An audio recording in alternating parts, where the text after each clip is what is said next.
بسم اللہ الرحمن الرحیم.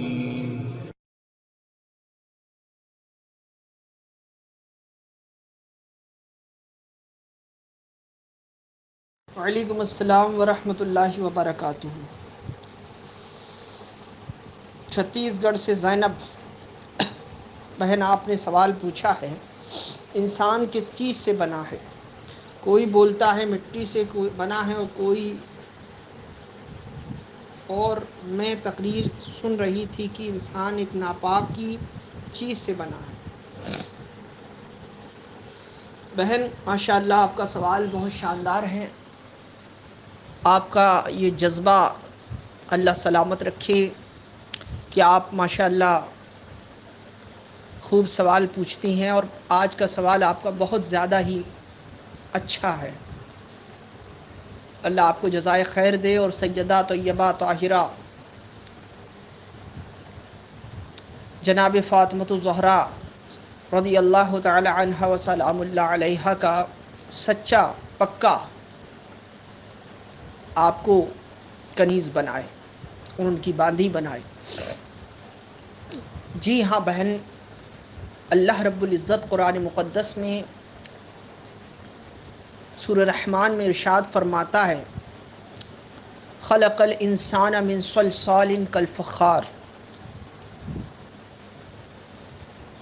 کنز الایمان، ترجمہ کنز الایمان، ہم نے انسان کو پیدا کیا بجتی ہوئی مٹی سے جیسے ٹھیکری. تو یہاں اللہ رب العزت نے سورہ رحمان کی آیت نمبر 14 میں انسان کی تخلیق جو ہے مٹی سے ہونے کا ذکر فرمایا. تو وہیں اس سے قبل سورہ یاسین شریف کی آیت نمبر 77 میں اللہ وحدہ لا شریک نے فرمایا اولم یری الانسان انا خلقناہ من نطفہ. کیا آپ انسانوں نے نہ دیکھا کہ ہم نے تمہیں ایک بوند سے پیدا فرمایا. یہاں مراد بوند سے جو ہے وہ منی ہے، اور منی ناپاک چیز ہے. جیسا کہ رب نے آگے ارشاد فرمایا اذا ہوا خصیم و مبین، اسی آیت کے اندر سورہ یاسین شریف کی. تو جب ہی وہ صریح جھگڑالو ہے انسان. تو اب یہاں بات یہ آتی ہے، اور جو آپ کے سوال پوچھنے کا مقصد ہے وہ غالباً یہی ہے کہ انسان مٹی سے پیدا ہے اور بوند سے بھی پیدا ہے. کہ کوئی بولتا ہے انسان مٹی سے بنا ہے، اور آپ کہتی ہیں کہ کسی تقریر میں آپ نے سنا کہ انسان پانی ناپاک چیز سے بنا ہے جیسے کہ منی، جسے اسپرم بھی بولتے ہیں. اور یہ اللہ وحدہ لا شریک کے فرمان قرآن مقدس کے اندر موجود ہے. آپ کا سوال ماشاءاللہ بہت شاندار ہے، جواب دینے میں فقیر کو بڑا اچھا لگ رہا ہے، کیونکہ ایسے گہرے سوال بہت کم لوگ پوچھتے ہیں اور پوچھنا چاہیے. تو آپ کو یہ سمجھ میں نہیں آ رہا کہ ایک طرف انسان مٹی سے بھی بنا ہے اور اوپر ادھر جو ہے منی سے بھی.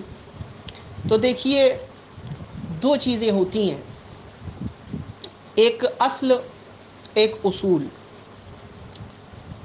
تو اصلاً جو تخلیق انسان ہے وہ مٹی ہے، کیونکہ انسان حضرت آدم علیہ نبینا جو ہیں ان کو اللہ رب العزت نے بغیر ماں باپ کے مٹی سے ڈائریکٹلی خلق فرمایا.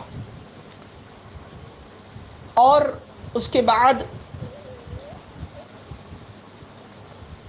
اللہ رب العزت نے ان کی اولادوں کو ان کے صلب سے پیدا فرمایا اما حوا کے ذریعے.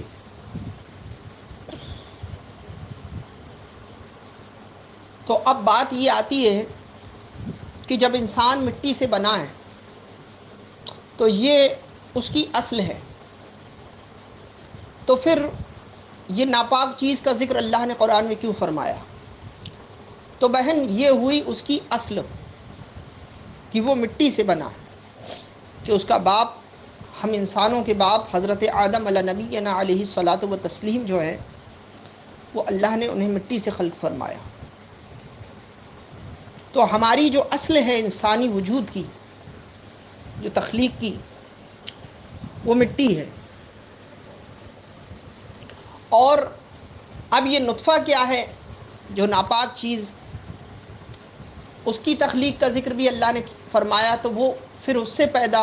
تو یہ اصول ہے، وہ ہماری اصل ہے کہ ہم مٹی سے خلق ہیں، اور یہ اصول ہے پیدا ہونے کا، سبب ہے، اسباب جسے کہہ لیں، کیونکہ اللہ مسبب الاسباب ہے، کہ اس نے جو ہے مرد اور عورت کے ذریعے جو ہے انسان کو اس قطرے کے ذریعے پھر وجود بخشا. تو یہ اصول ہے. اور ہمیشہ ایک بات یاد رکھیں کہ اصل ہی رہتا ہے، اصول بدل سکتا ہے، اصل اپنی جگہ رہتا ہے. آپ دیکھیں اللہ رب العزت نے حضرت مریم کے شہزادے پاک بی بی کے پاک بیٹے جو بغیر باپ بغیر نطفے کے اللہ وحدہ لا شریک نے پیدا فرمائے، لیکن وہ بھی انسان ہی ہیں. تو اصل ان کی بھی وجود انسانی ہے، لیکن اصول بدل گیا. اصول کیا تھا کہ مرد اور عورت کے ملاپ سے، مرد کے صلب سے جو قطرہ عورت کے رحم میں ٹھہرا، پھر اس سے بچہ تخلیق پاتا ہے، بچہ بنتا ہے. تو اصول یہ تھا. تو جیسا کہ میں نے بتایا کہ اصول بدل سکتا ہے، اصل نہیں. تو اللہ وحدہ لا شریک نے اپنی قدرت کاملہ سے، کیونکہ اللہ ہر شے پر قادر ہے، حضرت پاک بی بی حضرت مریم رضی اللہ تعالی عنہا کو عیسیٰ علی نبینا علیہ الصلاۃ والتسلیم جیسے معصوم بیٹے جو رسول بھی ہیں عطا فرمائے، لیکن بغیر باپ اور بغیر نطفے کے. تو یہاں اصول بدل گیا، لیکن اصل وہی رہی کہ وہ بھی مٹی سے ہیں. اسی طریقے سے کہ ہمارے باپ کی اصل جو ہے وہ مٹی ہے، تو اصل وہی رہی، اور اصول جو ہے اللہ رب العزت اس کو چاہے تو اپنی قدرت سے بدل بھی سکتا ہے. اب یہ بھی دیکھیں کہ ہم جو ہے، ہماری جو اللہ نے ہم انسانوں کو جو پیدا کیا ہے، ہماری اصل مٹی ہے، اور پھر جب ہم مریں گے دوبارہ اللہ زندہ کرے گا، تو پھر کس سے بنائے گا؟ پھر کوئی نطفہ نہیں، پھر اسی ہڈیوں سے اللہ رب العزت پیدا فرمائے گا، جیسا کہ قرآن میں آگے ذکر فرمایا یاسین شریف کے اندر ہی. جو آیت میں نے پڑھی اس کو آگے پڑھی ہے.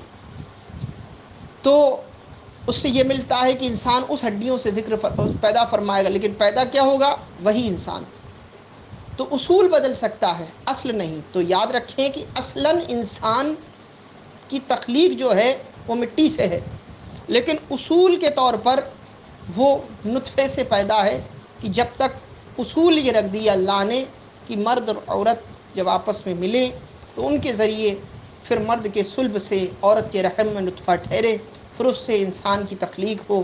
یہ اصول ہے انسان کی تخلیق کا، لیکن اصلاً وہ وہی انسان ہی ہوگا، مٹی کا پتلا جو مٹی میں جا کر کے مٹی ہو جائے گا. امید ہے کہ آپ کو میرا یہ جواب سمجھ میں آیا ہوگا، اور اللہ رب العزت آپ کو اسی طرح مزید پوچھنے کی توفیق دے، لوگوں کو علم سیکھنے کی توفیق دے۔ اللہ کرم فرمائے۔